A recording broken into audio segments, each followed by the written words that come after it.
This episode is brought to you by Zscaler. Secure your digital transformation with a leader in cloud security. Discover how Zscaler can protect your organization at zscaler.com. I believe organizations should embrace generative AI and LLMs and all the productivity gains that you can potentially get with that. Always with the asterisk, always with the caveat that it needs to be done in a safe and secure way. In the world of technology, heroes are everywhere. They're overcoming disruption, delivering sustainable outcomes, and fearlessly forging the future to solve what's next. Join me, Ed McNamara, as we meet the people and businesses driving change in our constantly disruptive world. This is Innovation Heroes, a podcast brought to you by SHI. According to the most recent State of Cloud Native Security Report, 61% of organizations fear AI-powered attacks could compromise their sensitive data. This statistic underscores not only the need for robust security measures in our increasingly digital world, but the fear AI incites in business leaders. Enter Zero Trust, a security model that assumes no one, inside or outside the network, can be trusted by default. It's a concept everyone's talking about because it addresses the evolving threats of our time. But is AI always a foe when it comes to security? The latest trends in AI demonstrate it's not only revolutionizing zero trust, it's also making our digital defenses smarter and more resilient to cyber attacks. To explore this fascinating intersection of AI and zero trust, I met with two expert guests. Louie and Brian Deitch are popular podcasters known for their show, PEBCAK. Together, they have enlightened thousands with their insights on security. Now they join us to delve deeper into the world of AI and security through their roles at Zscaler, a leading cloud security company. Chris and Brian, welcome to Innovation Heroes. Thanks for having us. When I first saw your name, I was hoping it was Ed McMahon. You were going to hand me a check, big old Publishers Clearinghouse check, but I guess not.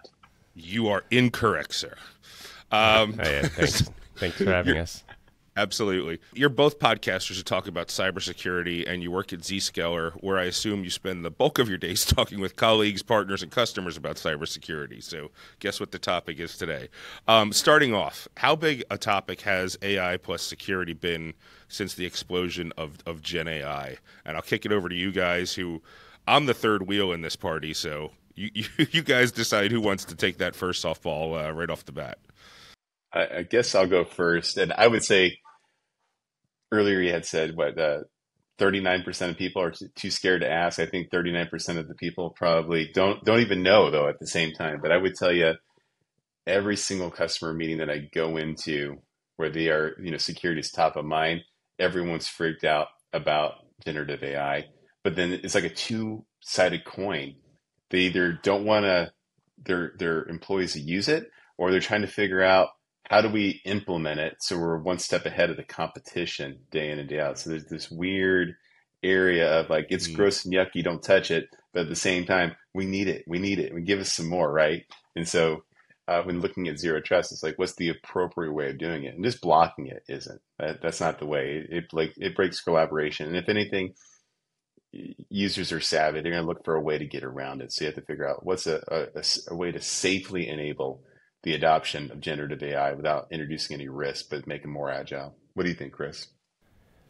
I think Brian's right that a lot of organizations see it as a binary decision. We either allow it or we block it. But there's also what they don't know. There's shades of gray in the middle. It's like how we can enable it, we can safely enable it, and there's lots of tools out there that can help organizations enable it and make have it increase their productivity or improve their security. And just as a topic, even on our own podcast, that we have it's almost a joke now. We said this is our Chat GPT story of the week. This is our AI story of the week. There's just something every week that's new with the intersection of AI and security. when you see that people are using it correctly, like as Brian and Chris, as you would say, boy, these guys are really getting it right. Are there actually characteristics of organizations that tend to get it right? And I'm not saying business verticals or industries or things like that. Like, do you see like actual structure or culture or characterizations that it's like, yeah, when companies are actually, using it the way that we think, what's the kind of company that like pops into your mind, since you have access to so many from your day to day? Chris, maybe I'll start with you on that. I think the profile of a customer that's using AI correctly is one that embraces it, but also recognizes the risk of it as well. And ultimately, just like with everything in security, it's ultimately up to the risk tolerance of each organization to decide what's the correct level of risk tolerance. Because Gen AI, it can be used for good. It can turn a good programmer into a great programmer. It can turn a great programmer into a principal program, but it could also be used for nefarious reasons as well. That if I accidentally upload my company source code to ChatGPT, well, that's now part of the public domain, and I don't want that out there. So striking that balance, educating users how to properly use it, and then putting the appropriate guardrails around it would be the profile of the ideal company on embracing AI. And Brian, you have Chief Technology Evangelist. You have as your title over at Zscaler there. From a leadership perspective, like what when you see your peers in the C-level there, like how do you see who's effective at kind of fostering what would be a great use of AI in their environment? So I would say, I guess let me think about this. To appropriately take advantage of AI is to really understand the risk, right? And we talk about, maybe source code, it's the IP, it's the things that are going out there, and trying to figure out, like, when it becomes part of the public domain, you're training the AI, right? So you have to think about it through this lens of like, if that's the worst case scenario, what's the best case scenario? Like, how do we adopt this platform? And the way we look at this, it would be around, like data protection, like really understanding what is critical to you and your organization and making sure that doesn't go somewhere it doesn't need to go. Now, the executives that are embracing this, they're doing it from, I guess, multifaceted. Maybe it's a large bank and they're using it to answer questions from like a chat perspective, right? Someone's coming in asking questions about bill pay. I have no idea. That's one great use of it. But on the flip side, what about your employees that are out there doing it as well? Mm-hmm. And so enabling them to do more, right, is ultimately what we want to do. We don't want to be an inhibitor to be able to do things, but we want to do it securely. And so having these conversations, and you can't train everyone the same. Not everyone's going to learn on the same curve, but instead put technologies that's going to allow them to still leverage these things, but not introduce any risk to the organization. So a great example would be, hey, I have a developer and we want them to go out there and try to solve a problem with Python or whatever. That's fine. But as they start to upload that, they copy their code and they send that over there, doesn't have source code that is part of our organization. Then we block it, right? Be able to understand those prompts and be able to enable it. Now, what that's going to do is tell that user, like, oh, wait a second, can't be taking sensitive information. Maybe I need to restructure my question. How do I work through this for loop or something like that and be able to embrace it? I've also seen it being used widely for people that may or may not write non-sensitive emails, but not sensitive like it has bad information, but I'm just a little too harsh to my minions that I govern, right? And so it's just like, hey, this is what I'm going to send to somebody, and they'll anonymize it and say, make this a little bit softer, right? I'm talking to somebody that, we don't have a personality conflict and be able to be able to embrace that. So I think that there's a lot of good things that come from generative AI as well. Right. So I think the zero trust conversation's been happening longer than the Gen AI conversation, at least in the public domain anyway. First, I wanted to say, where are businesses today in zero trust adoption, like in terms of their zero trust adoption path, and has the rise of AI had any impact in terms of either just accelerating that or just any impact at all? I think the biggest problem with zero trust is, I guess, multifaceted. One, it's old enough to have child support and alimony at this point in time, and then two, what is zero trust, right? I think if we asked everyone in the room right now, I think me and Chris probably have the exact same answer, but I think everybody else does as well. And so one thing that's critical when talking with customers is trying to outline exactly what does zero trust mean to you, and then back into it, right? I would love to believe that Zscaler can boil the ocean and do all things, but the reality is it can't, right? And so we want to be able to solve those problems and then introduce it. AI, ML does incredible amount of the heavy lift. We use AI and ML for data protection assessments. And when you just look at it through that lens, and Chris, I'll give you a second here to answer, but I'll just focus in on data protection.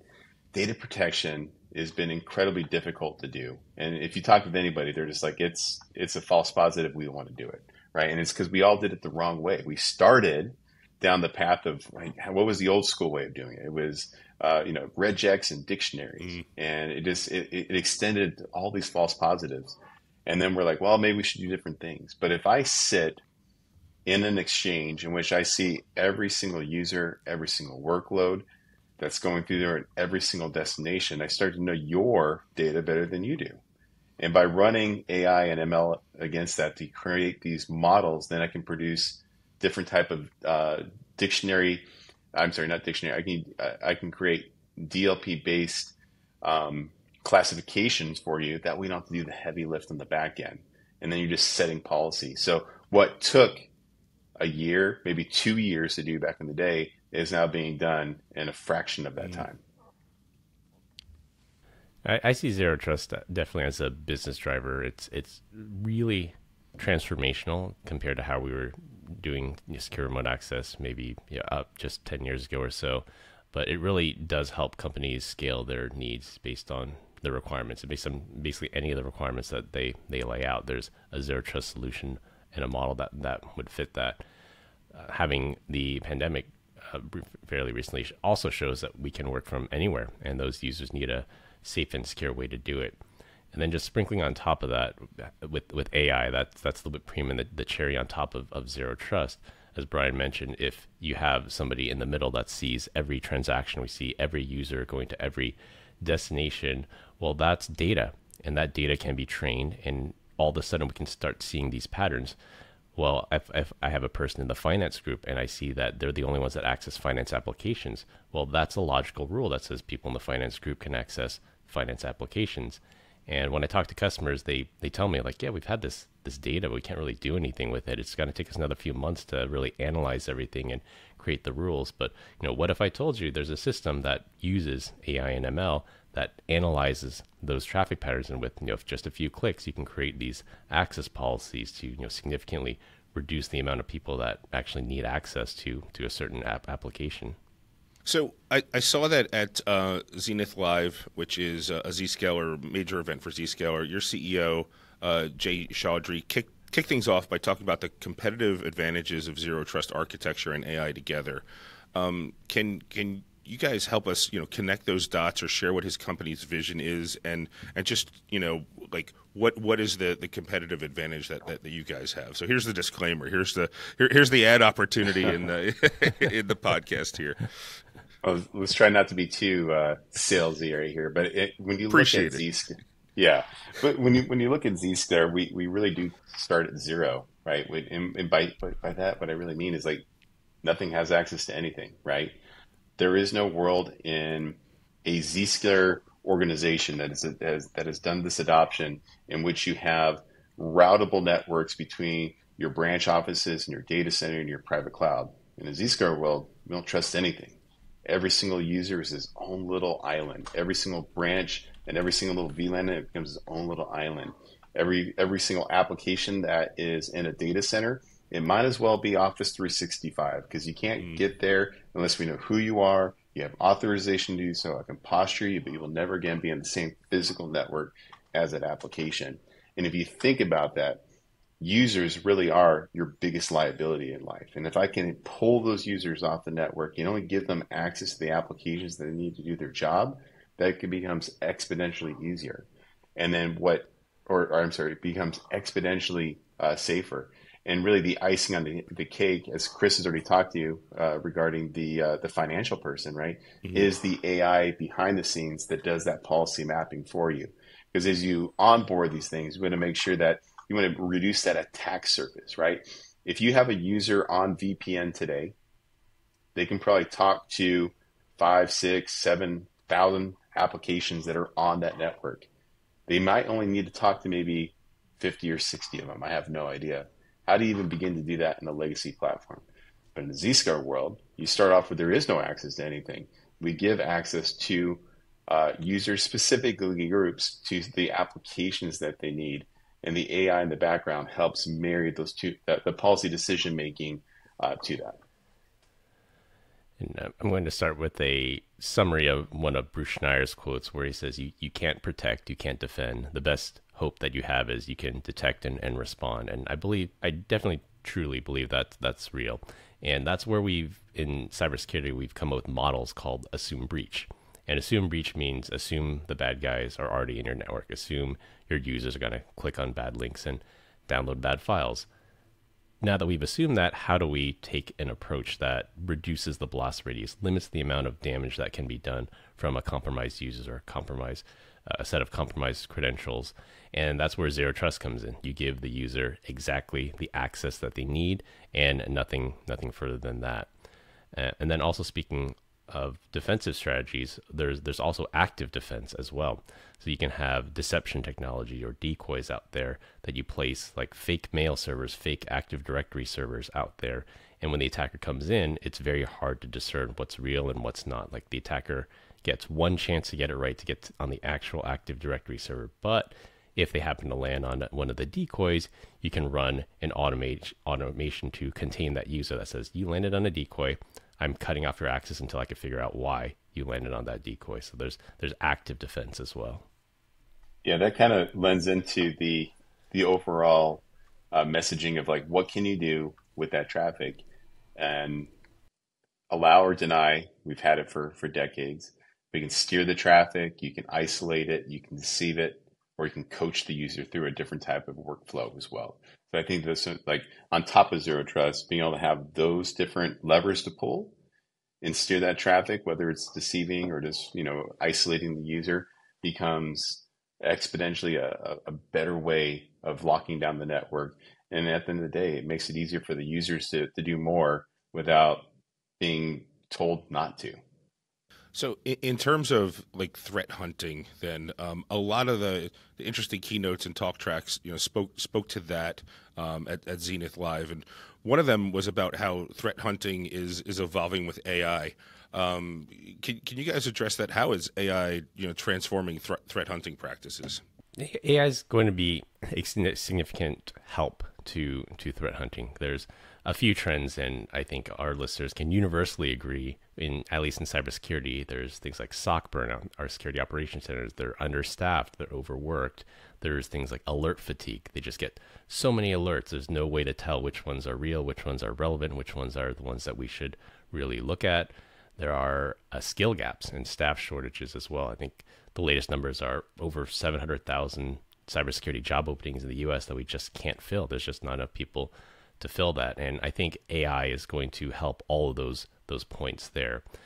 Part of the reason that we have a skill gap is there's just simply not enough people, and you can't hire your way out of a problem, but you can make, like I said earlier, you can make a good analyst a great analyst with AI. You can make a great analyst a principal analyst with AI.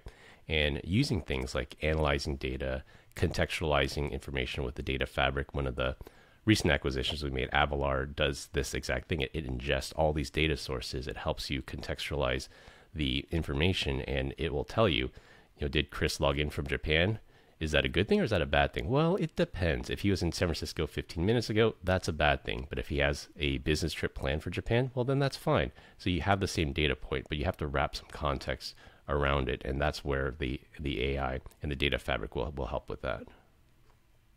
Chris, I'd love to stick with that for a second, because fatigue to me seems like it would be a real thing. I mean, there's volumes written and all these on every different medium about It's just the human body, the mind being able to be under attack or stress for a certain amount of time, and then there's going to be a breakdown. Like, you guys talk to customers all the time.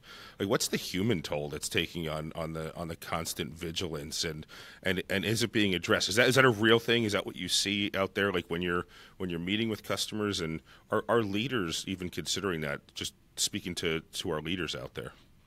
I think SOC burnout, alert fatigue are definitely real. When I talk to customers and talking to their security teams, almost universally, like when I said our listeners can universally agree with that's real world data that I've taken, that they're underworked.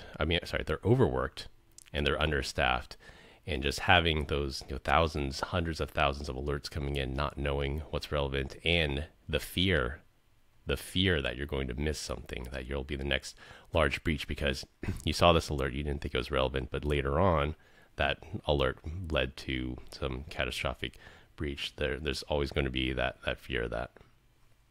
Yeah, talking with a lot of CISOs, one of their biggest problem is, like, they'll come to me and say, Brian, I have 100 CVEs that I need to figure out how to address. The reality is only 5 to 10% of those CVEs will ever be breached. I don't have enough human power to go out there and patch all 100. I need a tool that's going to go out there and tell me which 5 to 10% of those CVEs are going to be blocked or are going to be breached most likely, right? And that's where Avalor comes in, be able to prioritize those CVEs. And then that's also where the Zero Trust platform comes in. Because if I can, in theory, move, let's say, half of those CVEs back behind the Zero Trust Exchange, where it's not reachable, it's not breachable, you don't really have to worry about that. So you take those off the table, then you're left with 50. Then how do you prioritize that? And that's where Avalor comes in and says, out of this remaining attack surface that you have, this is where you should focus your efforts. So if you are the SOC person, right, and you're listening to this, you know that you're not going to lose your job. Instead, you're going to use this as AI is going to complement your job and help you prioritize what you should be looking at in the long run. And the CISOs, right, I always feel like they're always wondering if they're going to wake up and lose their job, right? It's just like, it's one of those crazy things. Like, you're just one breach away from having a terrible day in the office. And so this is just a tool that helps them allocate time, resources, and energy. Are you ready to elevate your cybersecurity strategy? Zscaler is here to help. As the leader in cloud security, Zscaler offers advanced solutions to protect your organization in today's digital landscape. Zscaler's cutting-edge platform ensures secure access to the internet and SaaS applications, safeguarding your data and infrastructure from evolving threats. Whether you need to secure remote workforces, streamline access to cloud applications, or enhance your network security, Zscaler's comprehensive suite of services is designed to keep you ahead of the curve. Why trust Zscaler? With a track record of innovation and leadership in cloud security, Zscaler leverages its expertise to deliver unparalleled protection. Our Zero Trust architecture and scalable solutions provide robust security without compromising performance or user experience. Stay ahead of cyber threats and ensure your digital transformation is secure with Zscaler. Visit zscaler.com to learn more. So, we've seen the bad side. Obviously, we just touched on that, but maybe now's a great example or a great time to share a couple of examples in terms of what are some of the interesting use cases you've seen out there in the AI and security world, or are there any instances where you're like, well, I hadn't considered that, but somebody was really applying the practices that you're helping with and in a way that was impressive to you both. And Brian, I guess I'll start with you. Do you have? I mean, I'm sure you're talking to customers all day long. You have one or two that like stick out in your mind. Be like, wow, that's an interesting one there. Yeah, so the ones that I think that are doing it right and doing things the kind of the cool way would be, there are generative tools that are out there that are free, but there are also the paid ones, right? And so they are making significant investments to do that. And one of the biggest reasons why they're purchasing some of these generative AI is that they're not training the larger model, right? It's to be really focused just on that. So they're instructing their users like, hey, if we're going to be doing this thing, you're going to go out, we'll call it ChatGPT. Everyone knows about ChatGPT. So they'll be on a paid version of that. It's their own tenant. They have control over their own data. Now, if a user goes out to some other type of generative AI, maybe it's DALL-E, I have no idea. rather than just block that user, they're still giving them the ability to do it, but they're putting them into browser isolation. So they have the ability to interact with that generative AI, but they can only type to it. They can only ask it certain questions. They don't have the ability to even copy and paste into it, right? It becomes a complete abstract. And what they found is that by doing so, the utility of these free applications go down, and the utility of what they're paying for goes up. And so that's really what they're trying to do, is to drive the adoption of what they're actually paying for, instead of just having some, weirdo with a credit card that's, paying, quote unquote, for a version of something that's out there that is not under the umbrella and the protection of their organization. And I will open with something very provocative that will probably scare our users. And I will say, Google is going to start listening to your phone calls. So that I'm going to take a pause there. And I'm going to wrap some context around that. One of the things that Google said at their conference was, on Google Pixel phones, Google will start listening to your phone calls to detect fraud. And I think that's an interesting use case for AI, because if you read the news, if you might even have personally know some family members that have gotten, you yourself might have gotten these phone calls. They call you and say, I'm from the bank. There's something wrong with your bank account. Your direct deposit didn't show up this month. I need you to switch the account number to this temporary account to protect your money. Or the other typical calls, I'm from the IRS. You have to send me an iTunes gift card, or else you're going to go to the jail. And we've all gotten those calls before, and Google's going to start listening to those calls, analyzing it, using AI, using LLMs to detect when fraud happens. Now, many security professionals, I would like to think, can detect that pretty quickly. Like, my CEO is never going to call me and say, send me $5,000 in gift cards for a gift for this customer. That's likely never going to happen. But when you think about my parents, if you think about my grandparents and people their age, they get this call and says, your grandson's in jail, and if you don't send me this money, he's going to go to jail for a very long time. And that scares them. And you can use Gen AI for nefarious reasons and voice clone that person's grandson and say, hey, grandma, I'm in jail, send me money. So Google will start listening to voice calls and detect fraud when that happens. I think that's a good thing, as long as you do it safely, as long as you do it on the device, as long as Google doesn't data mine or steal your data that way. I think that's a good application of AI to protect the most vulnerable group of people out there. I would be more comfortable if I was paying for that feature, though. If you're not paying for it, you're the product. So I do think they're going to data mine it. So no Pixel phone for Brian Deitch. Maybe for grandma, though. Yeah, the deep fakes scare me. My dad's 85, and he called me once and was asking me about this call that he got from the bank. And about 3 minutes in, I'm like, wait a minute, like, do you even have an account at that bank? And he's like, well, no. And I'm like, okay, then I think we're good, So let's start. I had to start way back at the beginning. I was already getting like too far down the rabbit hole. I'm like, yeah, that is a vulnerable group for sure, and. But obviously we're, they're out of the workforce, but on an individual level, that's a whole nother podcast, which I'm sure you guys have already done.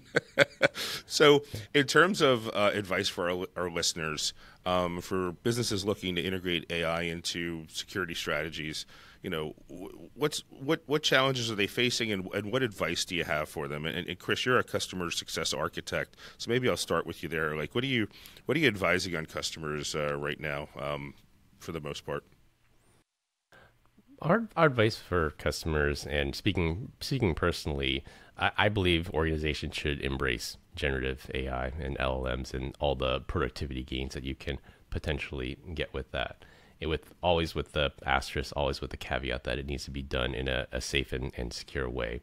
And Brian has touched on a couple of the ways that we advise our customers on how to implement that correctly, using browser isolation, not allowing copy paste, not allowing file uploads. So you can have things like a kilobyte size limit for a transaction, because if I type into ChatGPT, what are some good Italian restaurants around my workplace? Like, that's a very small transaction. But if I upload the entire source code for my application, that's a very large amount of data that I'm going to be transferring. So I can limit the number of bytes that I can transfer up to ChatGPT at a pretty basic level. There's other things like blocking keywords using data protection strategy, blocking keywords, block the word confidential, block the word mergers and acquisitions, source code watermarks, and the like. I remember there was a story a while back of an executive uploading their next fiscal year business plan to ChatGPT because he was too lazy to make a PowerPoint. He said, ChatGPT, make me a PowerPoint of all this confidential information. Well, guess what? You've just exposed that data out to the public. So there are ways to put the guardrails around it to ensure that nothing like that potentially leaks out, but it has to be done carefully and has to be considered. Brian, what's your advice? I would say it's like the Bulls in the '90s. Whether you like it or not, it's going to happen, right? They're just going to win. And so from a business perspective, don't be the naysayer, right? It's going to happen. It's already happening, right? And it's really up to you as leaders to meet up with the business development side of the house to find out what they are doing, and then to figure out how do we educate and how do we protect, right? And Chris has already talked about it. I've already talked about it. But I think having a really strong relationship between the business, the development side of the house, and not being there just to always say no. No, we're not. No, we're not. Because you can say no, we're not going to do anything, and you block it at your data center, and all they're going to do is just go up to AWS and start making calls out to ChatGPT from there, right? Like they're gonna find a way out one way or the other. So collaborate with them, work with them, figure out the best strategy with it. And at the end of the day, like whatever organization you work at, you're all kind of playing for the same team. And unfortunately, like security has always been kind of like a little bit of a black eye, right? We're the evil step parent that always says no to the fun vacation or something like that. And more of it, it is a closer knit family. We should be doing things together. And I do believe that Zscaler is an enabler of the business, right? We're not here to be a hurdle or a speed bump. We want to be able to move to the market fast, be able to do things. I mean, if you even look at our ability to classify, generative AI and LLMs that are out there, that way you can figure out what is sanctioned, what is not. I think it's unprecedented, to be honest with you. And since the Bulls of the '90s were a far better defensive team than they ever get credit for, I really like what you did there, Brian. Just keep staying on theme. Just wanted to say thank you both so much for your time today. For listeners interested in learning more about, or would like to reach out to you directly, what is the best place to find you? What's the best place to find you guys? LinkedIn, probably, right, Chris? Yeah, you can find us on LinkedIn. I'm my username Louie, CHLOUIE on LinkedIn. You'll be able to find me. Dad joke enthusiast. And then you can just find me, Brian Deitch. I actually think this sounded like a great idea originally, but now that I'm saying it publicly, it sounds stupid. But you can also find me as the Cloud God on there. But whatever, judge me if you want. You're not my real dad. I saw that on the LinkedIn. You also have a whole Avengers thing going on that's actually like a really good LinkedIn read. So if anybody is out there and wants to see how a LinkedIn profile should be done, in my opinion, Brian Deitch, absolutely, you've got it going on there. So thanks, brother. Kudos to you for that. And obviously, you guys have a podcast called PEBCAK where they get to speak to one another without me getting in the way. So I would absolutely recommend checking that out. And I believe that's weekly, if I'm not mistaken. Yeah. Yeah. Once a week Monday. on Mondays. Yeah. Yep. And we're coming up to our millionth stream. So I think this will be very exciting. Wow. That's awesome. That's awesome. As we've learned from Brian and Chris, the fusion of AI with cybersecurity presents both unprecedented opportunities and formidable challenges. For business leaders, staying ahead of these trends is not just about protection, but about enabling innovation and growth. We hope this episode has sparked some thought-provoking considerations on how you can leverage AI to bolster your security frameworks. Thank you for joining us on SHI's Innovation Heroes podcast.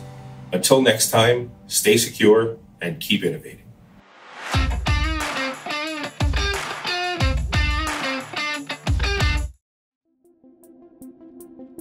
This episode is brought to you by Zscaler. Secure your digital transformation with a leader in cloud security. Discover how Zscaler can protect your organization at zscaler.com.